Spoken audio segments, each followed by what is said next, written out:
People spend most of their lives mistaking memory for identity. They believe they are who they remember being, as if the stories held in the mind could possibly contain the truth of an oversoul that has lived through centuries. But identity is older than memory. Identity is woven from tone, not recollection. The human mind holds only what fits inside a single lifetime, while the oversoul carries an architecture built from thousands of experiences long forgotten by the body, but still active in the resonance beneath it. When you understand the split between memory and identity, you begin to see why you behave in ways that your conscious mind cannot justify. You begin to see that the strongest parts of you did not come from this life. They arrived with you. Memory, as humans understand it, is unstable. It fades, distorts, collapses, and rearranges itself. Every time you recall something, the memory changes a little. It is tied to the brain, and the brain is tied to time. But identity is not tied to time at all. Identity is the part of you that stays consistent even when you forget everything. It is the part that insists on certain desires, values, fears, sensitivities, and instincts without needing any narrative to justify them. It is the part of you that knows itself without having to remember itself. This is why a person can lose all their memories through injury and still retain the emotional patterns that define them long before the amnesia. Their memory collapses, but their identity remains intact because identity lives deeper than recall. The confusion begins because the mind assumes that if it cannot remember something, then that thing cannot be shaping it. But the oversoul does not need the mind to remember in order to continue its evolution. The tone carries the identity forward even when the story is erased. This is why you can fear the ocean without ever having a traumatic moment with water. This is why you can be drawn to a culture or era that you have never studied, or why a stranger can feel familiar before a single word is spoken.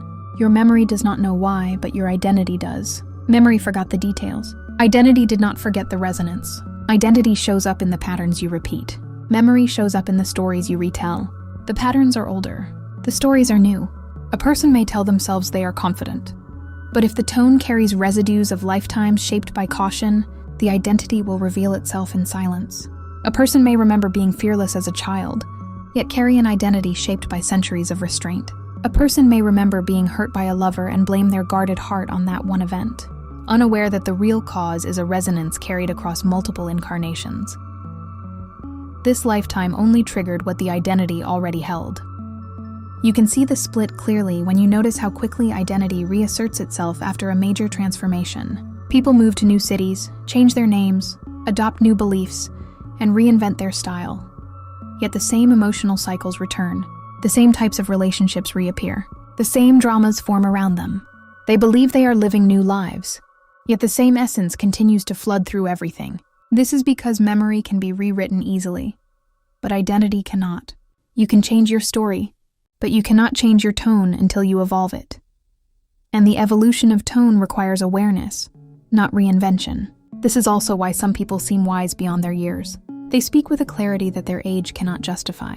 They navigate life with instincts that no one taught them. They express compassion, restraint, courage, or perception that does not match their history. Their memory is young, but their identity is ancient. And the opposite is true as well. Some people enter life with a softness that has not yet been strengthened. Their memory is full of years, but their identity is still early in its evolution. This has nothing to do with intelligence or value. It is simply a reflection of how long the oversoul has been refining its resonance. Memory is a surface phenomenon. Identity is a depth phenomenon. Memory is limited by the brain, which forgets almost everything it experiences. Identity is shaped by the oversoul, which forgets nothing. Every lifetime adds another layer to the identity tone, building a resonance that becomes impossible to hide. Even if you consciously reject everything from a previous life, the tone still influences how you interpret the present one. It shows up in your emotional responses, your sense of meaning, your internal boundaries, and the way your spirit reacts to pressure. You may not know where these reactions come from, but you feel the truth of them. Identity speaks through emotion long before it speaks through memory. People often believe they are defined by their trauma, their upbringing, their achievements, or their failures. But these things do not create identity. They only activate the parts of the identity that were already there. Two people can experience the same event and become entirely different versions of themselves afterward, because the event did not shape them. The event revealed them.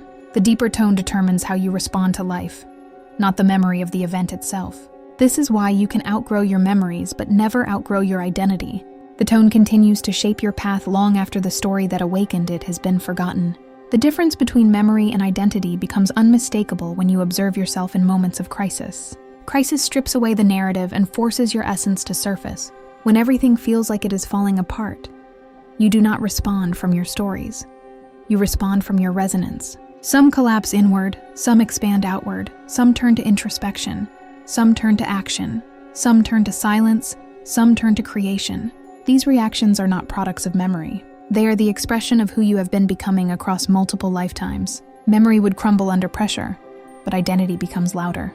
When you understand this, you stop trying to reconstruct every detail of your past lives. You realize the details are irrelevant compared to the tone they left behind.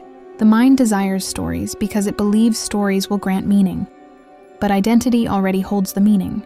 The stories of past lives are not necessary for you to understand who you are. You feel the truth of your many lifetimes in the way you love, fear, aspire, retreat, connect, detach, and return. You feel it in your deepest longings, in your unexplained wounds, in your natural strengths, and in your recurring obstacles. These are not memories. These are identity echoes. Memory says, I remember what happened. Identity says, I remember who I am. Memory fades. Identity persists. Memory is personal. Identity is eternal. Memory depends on the brain. Identity depends on the oversoul. Memory collapses at death. Identity survives it. Once you see the split clearly, you begin relating to yourself differently. You stop judging yourself for not remembering your past lives. You stop blaming your current life for shaping everything you struggle with. You stop trying to heal wounds at the level of recollection and start healing them at the level of resonance. You begin asking deeper questions. Not what happened to me, but what am I carrying? Not why am I like this, but what tone does this echo? Not how do I forget, but how do I listen? Because the truth is simple. You have lived far more than you remember, but you have not forgotten who you are. You have only forgotten the stories. Identity has been guiding you the entire time. And when you finally feel the difference between memory and identity, you stop living from the surface of yourself and begin living from the depth that has been waiting beneath every version of you. People spend years trying to understand themselves through memory, unaware that memory is the least reliable mirror of identity. What you remember is not who you are. What you feel beneath the remembering is far closer to the truth. Identity emerges from a depth the mind cannot reach, a place where countless lifetimes have pressed themselves into a single resonance. When you discover this, you stop searching for answers inside the storyline of your current life and begin listening to the tone that has been shaping you since long before birth. Every time you feel a pull towards something you cannot explain, every time you feel resistance without a clear cause, every time you feel recognition without context, you are meeting the part of yourself that memory cannot access but identity has never abandoned. Most people try to solve themselves by hunting through their memories. They examine childhood, relationships, culture, career choices, failures, victories, and traumas, hoping that somewhere inside those recollections they will find the origin of who they have become. But the origins do not live there. The origins live in the oversoul, in the resonance shaped by lifetimes that the brain will never remember. This lifetime did not create your identity. It activated it. This distinction changes everything. Instead of viewing your past as the architect of your current self, you begin to see it as the catalyst that awakened what was already inside you. Identity is not built by the events of one lifetime. It is built by the unfinished lessons carried across many. This is why you can feel exhausted by a pattern that seems too heavy for your age. This is why some emotional themes feel ancient, as if you have lived through them too many times to tolerate them again. You are not overreacting.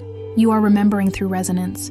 The oversoul has encountered those themes before, and the identity tone has been shaped by them. When a similar theme arises in this lifetime, it is not the memory that awakens, but the identity itself. You feel the weight of what has come before, even though you cannot recall a single detail. Memory is too fragile to carry the oversoul forward. Identity is the vessel that survives. This is why certain people are born with strengths that appear innate. They are not innate. They are inherited through identity. A child who understands compassion without being taught, a young adult who shows wisdom that seems unearned, an elder who awakens late in life with clarity that feels foreign to their former self. All of these experiences are reflections of identity resurfacing through tone. The memory of the lifetime plays no role in this. It is simply the stage. Identity is the performer stepping forward yet again.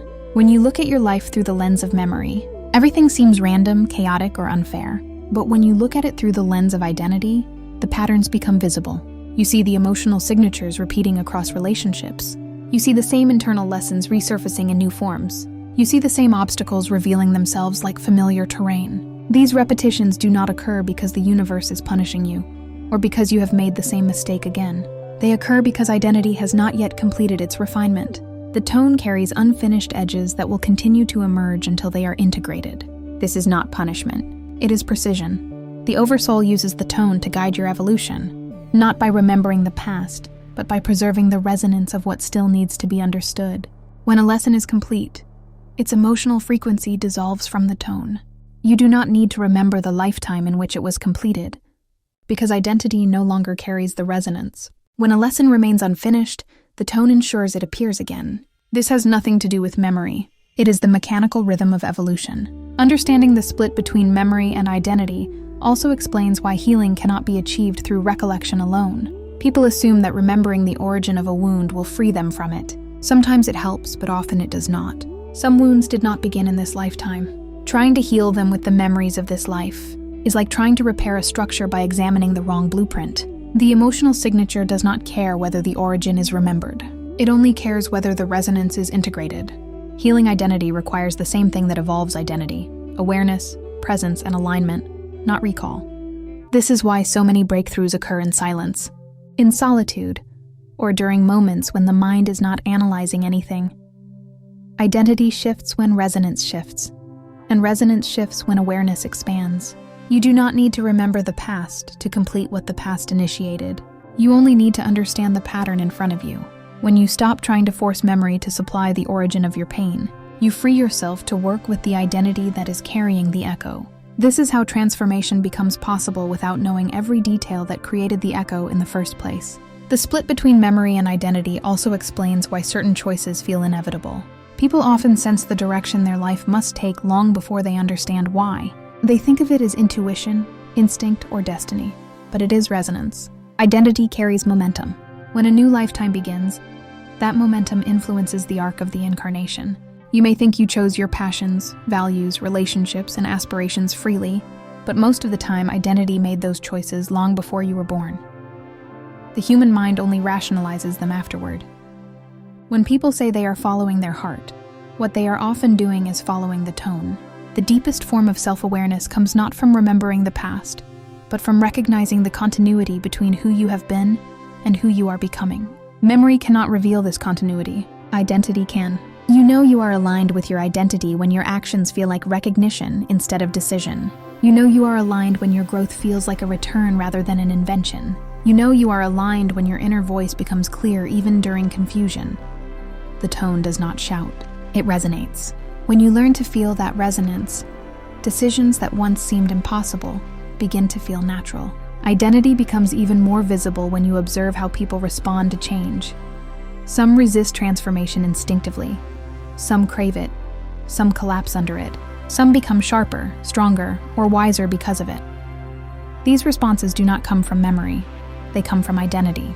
Memory may supply reasons, but resonance supplies the truth. The way you handle change reveals the shape of your oversoul more than any recollection can. If you have lived through many transitions across multiple lifetimes, change feels familiar. If you have lived stable or sheltered lives, change feels threatening. The body reacts, but identity interprets. Once you grasp the split between memory and identity, your relationship to life changes. You stop clinging to memories as if they define you. You stop fearing forgetting. You stop trying to rewrite your past in order to become someone new. You understand that the real work is not in altering your story, but in listening to the tone that carried you into this story. The deeper truth of who you are has never depended on what you remember. It has always depended on what you continue to embody. The moment you feel this, even faintly, you stop trying to be yourself and start becoming yourself. And this is where freedom begins. not in remembering the past, but in realizing that you are the continuation of something vast, ancient, and unfinished. Memory may tell you where you have been in this lifetime, but identity tells you where you have been across all of them. Memory will fade, identity will not. Identity has survived every version of you, and it will survive every version still to come.